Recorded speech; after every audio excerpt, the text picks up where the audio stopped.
Hello students, आप लोगों को फिर से स्वागत है लिमिट्स एजुकेशन के एक न्यू से वीडियो में। तो जैसा कि आप लोग जानते हैं कि इसके जस्ट प्रीवियस वाले क्लासेस में हम लोगों ने स्टार्ट किया था क्लास 10 के अरिथमेटिक प्रोग्रेशन वाला चैप्टर, जिसमें कि हम लोगों ने इसके बहुत सारे न्यू न्यू कॉन्सेप्ट के बारे में, यानी कि टर्म्स किसको कहते हैं, सीक्वेंस किसको कहते हैं, ठीक है, उन सभी चीजों के बारे में हम ऑलरेडी जान चुके हैं। ओके, तो आज का जो क्लास होगा वो बिल्कुल इंट्रोडक्शन का लास्ट क्लास होगा, जिसमें कि मैं तुम्हें दोनों फॉर्मूले के बारे में बताऊंगा, जिन दोनों फॉर्मूले से तुम्हारा ये पूरा का पूरा अरिथमेटिक प्रोग्रेशन वाला चैप्टर घिरा हुआ है। ओके, तो देखो, सबसे पहले फॉर्मूले में उसने क्या दिया है, इस फॉर्मूले में उसने क्या दिया है, इसको जानने से पहले तुम्हें फर्स्ट वाले हमारे इंट्रोडक्शन वाले क्लास को अटेंड करना ही पड़ेगा, नहीं तो यहां पे तुम्हें कुछ भी समझ में नहीं आएगा। ठीक है, तो देखो, फर्स्ट वाले फॉर्मूले में उसने दिया है find the number of term, find the last term. यानी कि मान लो तुम्हारे पास इस तरह का एक अरिथमेटिक प्रोग्रेशन दिया है, उसने पूछा होगा कि भाई बताओ कि टर्म 14 यानी कि 14th नंबर वाले टर्म पर कौन सा नंबर आएगा। जैसे कि ये है फर्स्ट टर्म पे, ये है सेकेंड टर्म पे, ये है थर्ड टर्म, ये है फोर्थ टर्म, तो इस तरह से बताओ 14th टर्म पर कौन सा नंबर होगा। इस चीज को फाइंड आउट करने के लिए उसने हमें एक फॉर्मूला दिया है, और वो है ये वाला फॉर्मूला। ठीक है, इसको लिखने से पहले तुम्हें यहाँ पे ए को डी को फाइंड आउट करना पड़ेगा और एन को भी फाइंड आउट करना पड़ेगा। कहां से करोगे, इसी अरिथमेटिक प्रोग्रेशन को तुम्हें सॉल्व करना है ना, तो इसी में से ए डी एन सब कुछ मिल जाएगा। ठीक है, तो जैसे कि मैंने कहा था ए का मतलब होता है फर्स्ट टर्म, तो इसमें इस वाले अरिथमेटिक प्रोग्रेशन में फर्स्ट टर्म कौन है, 3, तो ए का वैल्यू हो गया 3। फिर क्या चाहिए, डी। डी मैंने क्या कहा था, सिंपल, सेकंड में से थर्ड को माइनस, सेकंड में से फर्स्ट को माइनस करो, या फिर थर्ड में से सेकंड को माइनस करो, या फिर फोर्थ में से थर्ड को माइनस करो, कुछ भी करो, आंसर सेम आता है। तो मैं क्या करूंगा, 5 माइनस 3, 5 माइनस 3 यानी कि आ गया 2। तो देखो, ए मिल गया, डी मिल गया, तो इस फॉर्मूले में और क्या चाहिए, ए मिल गया, डी मिल गया, अभी चाहिए एन। एन का मतलब मैंने समझाया था नंबर ऑफ टर्म, यानी कि तुम कौन से नंबर वाले टर्म को निकालना चाहते हो वो यहां पे डालना है। तो हम निकालना चाहते हैं 14th नंबर वाले टर्म को, तो मैं यहां पे डालूंगा एन का वैल्यू डालूंगा 14। तो अभी देखो, फॉर्मूले में उसने क्या दिया है, T N equal to A plus N minus one into D. तो टी एन, तो टी एन की जगह पे लिखूंगा 14, तो देखो हम अभी 14th नंबर वाले टर्म को ढूंढ रहे हैं, इक्वल टू ए, ए यानी कि फर्स्ट जो कि है 3 फाइंड आउट कर चुके हैं, एन का वैल्यू होगा 14 माइनस 1, डी का वैल्यू होगा 2, यहां पे आ गया 3 रहेगा प्लस 14 से 1 जाएगा तो बचा कितना, 13 इंटू 2, 3 प्लस 13 इंटू 2 26, 26 प्लस 3 आ जाएगा 29। तो 14th नंबर वाले टर्म पर कौन सा नंबर रहेगा, 14th नंबर वाले टर्म पर आ जाएगा 29। तो इस तरह से तुम्हारे क्वेश्चन आएंगे, और सिर्फ इसी तरह के नहीं, इसी से रिलेटेड, इसी फॉर्मूले से रिलेटेड भी बहुत से तरह तरह के क्वेश्चन आएंगे। ये तो बस मैंने यहाँ पे एग्जांपल दिया कि कैसे तुम इसको यूज करोगे। ठीक है, जब हम इसके एक्सरसाइज कराएंगे वहां पे डिफरेंट डिफरेंट मैं क्वेश्चन को कराऊंगा, जिससे कि तुम्हें आइडिया बहुत ही अच्छे से आ जाएगा कि ये फॉर्मूला हम यूज कैसे करते हैं, क्यों करते हैं, क्या फायदा है।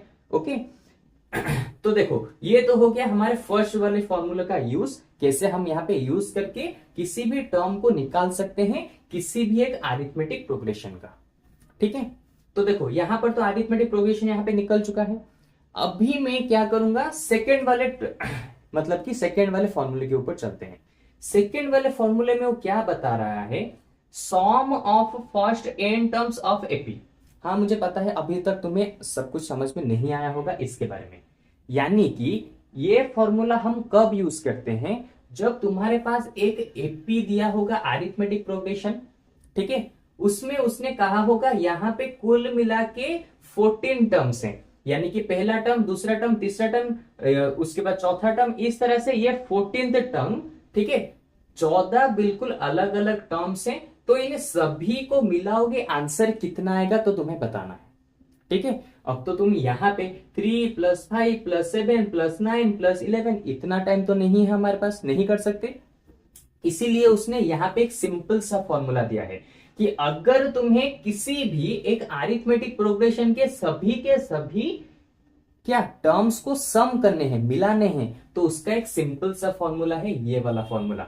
ठीक है, अगेन देखो एन का वैल्यू यहाँ पे क्या हो जाएगा, यहाँ पे ए का वैल्यू, क्योंकि यहाँ पे अरिथमेटिक प्रोग्रेशन बिल्कुल यहाँ पे हमने इसी को लिया है, तो ए का वैल्यू दोनों में सेम रहेगा, डी का वैल्यू दोनों में सेम रहेगा, लेकिन एन का वैल्यू यहाँ पे चेंजेस होगा।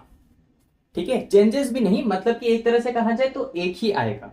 ठीक है, कैसे देखो, यहां पे तुम कितने टर्म्स को ऐड करने वाले हो, सिंपल सी चीज, ये है फर्स्ट, ये है सेकंड टर्म, ये थर्ड टर्म, ये फोर्थ टर्म, तो यहाँ पे कुल मिला के 14th टर्म अलग अलग हैं, तो यहाँ पे तुम कुल मिला के 14th टर्म्स को यहाँ पे ऐड करना चाहते हो, तो एन का वैल्यू यहाँ पे हो जाएगा 14।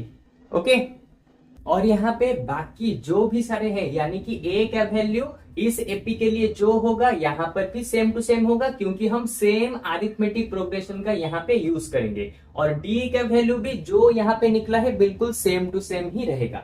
ओके, तो देखो एन निकल गया, ए निकल गया, डी निकल गया, सब कुछ निकल गए। ठीक है, तो अभी मैं सम करूंगा, यानी कि यहाँ पे जितने भी टर्म्स है उन सभी टर्म्स का मैं सम करूंगा, तो देखते हैं कितना निकलता है। ओके, तो देखो पुट करो, एन का वैल्यू होगा 14, उसके बाद 14 डिवाइडेड बाय 2 इंटू ए का वैल्यू हो जाएगा कितना 3, 2 इंटू 3 प्लस n माइनस 1 यानी कि 14 माइनस 1 इंटू डी का वैल्यू हो जाएगा 2। सिंपल पुट कर देते हैं, 14 बाई 2 यानी कि 7 इंटू 3 2 जा 6, 14 से 1 जाएगा तो 13 इंटू 2।